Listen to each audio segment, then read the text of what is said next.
If you're making 70,000, 90,000, or even 100,000 a year and checking your bank account still gives you anxiety, you're not alone. Studies show that nearly half of high-income earners are still living paycheck to paycheck. And the crazy part is, it's not because you're irresponsible. A lot of young professionals right now did everything they were supposed to do. They went to school, got a good job, steadily increased their income. Some of them are even clearing six figures, and now they're saving and doing the responsible thing, but nothing actually feels different. Because being broke isn't just about how much you make. It's about how your life is designed. And right now, you might be operating inside a system that's quietly designed to keep you stuck. So in this video, I'm going to show you exactly what those systems are and how to break free from them. Section 1, the income illusion. First is the income illusion, and it's one that you probably realize. It's easy to believe that making more money automatically means you're building wealth, that a bigger salary equals a better financial position. But that's not how it works. Let me show you with real numbers. Let's say you're a software engineer. You landed a solid job. You're pulling in $10,000 a month. That's around $120,000 a year. It's a lot of money, right? And it sounds like you made it, right? But here's what that actually looks like. After taxes, and we're talking federal, provincial, or state, and deductions, you're not taking home $10,000. You're taking home closer to $6,800 a month. That's over $38,000 gone before you even see it. Now you need somewhere to live. A one-bedroom apartment can run you anywhere from $2,000 to $2,600 a month, depending on where you are. Let's call that $2,300. That's gone. You then need a car payment, insurance, and gas that easily run you $800 to $1,000 a month. Groceries, subscriptions, your phone bill, going out. Let's conservatively say that's $1,000 every month. You're already at $4,100 in fixed expenses. So out of that $6,800 take home, you might be left with $2,700 if you're lucky, before student loans, traveling, emergency, before you actually live your life. And if you've been doing what most people do, slowly upgrading your life every time you get a raise, a nicer apartment, a newer car, eating out more, that $2,700 disappears fast, or it's already gone. So on paper, you're making $120,000 a year, but the way it feels, you might as well be making $40,000. And that's the illusion. High income without structure doesn't create freedom. It just creates more expensive problems. Section 2, it's not fully your fault. The crazy part is, it's not fully your fault. The system you're living inside of, it actually benefits when you stay broke. Think about it. Every time you earn money, the pressure to spend more follows. A nicer apartment, a newer car, better clothes, nicer restaurants. The lifestyle upgrade feels earned, and that's exactly the point. Consumer debt in Canada has already crossed $2.5 trillion. Canadians now owe $1.75 for every dollar of disposable income they bring home. That number has been climbing for decades, and it's not an accident. Subscription, credit lines, financial options, buy now, pay later services, every single one of those systems makes money when you spend. The more you earn, the more they find ways to extract it. And it goes deeper than personal spending.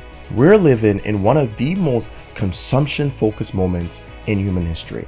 Social media isn't just entertainment. It's one of the most powerful advertising engines ever built. Your feed is showing you a lifestyle, and the lifestyle has a price tag. The pressure to keep up with travel, fashion, experiences, appearances is constant, and it's costing people more than they realize. But that's not even the most important part of the picture right now. We're entering a genuinely new economical phase. The Ford CEO has warned that AI will replace literally half of all white-collar workers. The Salesforce CEO claimed it's already handling up to 50% of the company's workload. Entry-level hiring in AI-exposed jobs have dropped 13% since large language models started entering the market. Software development, finance, legal research, consumer service.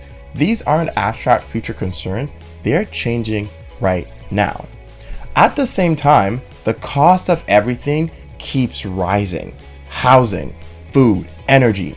These things you can't opt out of. So here's the squeeze. Your income is under pressure from above, and your cost of living is rising from below.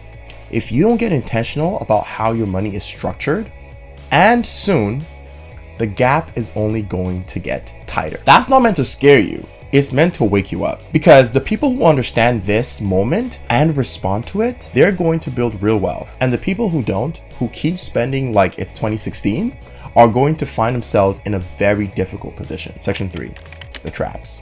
So now that you understand the system, here are the 5 traps that are quietly keeping you stuck. Trap number 1, lifestyle inflation. This is probably the biggest, right? Upgrading your life is not a bad thing. You should enjoy what you earn. But the mistake most people make is upgrading automatically. Every raise they get, every new job, every bonus get absorbed into a bigger apartment, something nicer, more monthly overhead costs. Before you upgrade your lifestyle, ask yourself, have I upgraded my financial position first? Intentionality here is everything that will save you. Trap 2, not tracking your money. Now, look, this one genuinely blows my mind. Most people have no real idea how much they spend in a month, where it actually goes, or what their true take home is after everything comes out. You cannot manage what you don't measure. Personally, I use Monarch, link is in the description, and it helped me bring down my monthly spend from $30,000 a month down to $10,000. That is not a small number. You don't have to use Monarch, a pen and paper works, but you do have to track it. Trap 3, saving without investing. There are people right now with money sitting in a TFSA that is earning next to nothing. Not because they don't have access to markets, but because nobody told them the account itself isn't the investment. Leaving cash in a TFSA instead of putting it into something like an S&P ETF or a diverse low-cost index fund isn't safe, right? It's losing you money to inflation over time. The cost of this mistake will cost you hundreds of thousands of dollars. I actually did a full video on this. You can click right here. Trap 4, delaying moves. People tell themselves they'll start investing where they make more money or when things settle down, but compounding doesn't care about your timeline. It only cares about how early you start. And you can start and begin with just $10. If you want to start right now, I use What's Simple. It's in the description. Take 5 minutes to set up, and there's no reason to wait another day. Just start investing now. Trap 5, wrong identities. This is the most important one and the least talked about. Most people are operating with the identity of someone who earns money. They think about income, they think about the next raise, the next job, the next fancy salary bump, but wealthy people think differently. They think about ownership, about assets, about building something that works for them. Until you make that shift from being an earner to a builder, the other 4 traps will keep pulling you back. It's not just a financial change, but a personal one. And the funny thing is, once you actually understand all of this, the illusion of the system, the traps, something shifts. You stop chasing income as the answer and you start asking a better question. Where is my money actually going and what is it doing when it gets there? That single shift is what separates people who earn well from people who build wealth. And the good news is, the solution is simpler than you think. And if you want more breakdowns like this, real system, not just surface level advice, make sure you're subscribed. Now that we know the traps, here are the solutions, right? And here's how I'd break them down. Step 1, structure your money. Every dollar that comes in needs a job before you spend it. Before you spend it, not after. Where is it going? What is it doing? Why is it here? There is no such thing as free money or leftover money. Every dollar is part of your workforce, and if you're not telling your money where to go, someone else's system will do it for you, and their priority are not yours. Step 2, buy assets before you upgrade your lifestyle.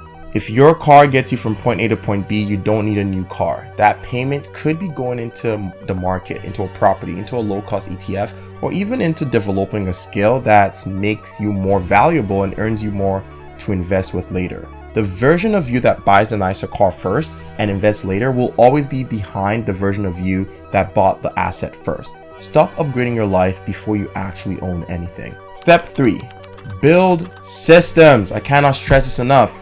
Wealth doesn't require you to be intensely disciplined every single day of your life. It just requires structure that runs whether you're motivated or not. That could be as simple as a pen and paper diagram of where money flows each month. Or if you're like me, I use tools like Notion to organize my life, Claude and ChatGPT to help me think through decisions, Monarch to track my spending, and What's Simple to keep my investments running automatically. The tools don't have to be mine, but you need a system because structure lasts more than your willpower. And one last thing, beyond your personal finances, you need to be paying attention to where the world is headed. AI is reshaping what skills are valuable. The economy is shifting, what jobs are secure. The people who are going to win in the next era are not necessarily the ones making the most money right now. They're the ones building leverage through ownership, through skills, and of course, through systems. Your income is not enough on its own anymore. Your leverage is what matters. If you're earning good money, but it still doesn't feel like enough, it's not your income. It's probably your structure. And you can follow me. I'll show you how to fix it. Bye.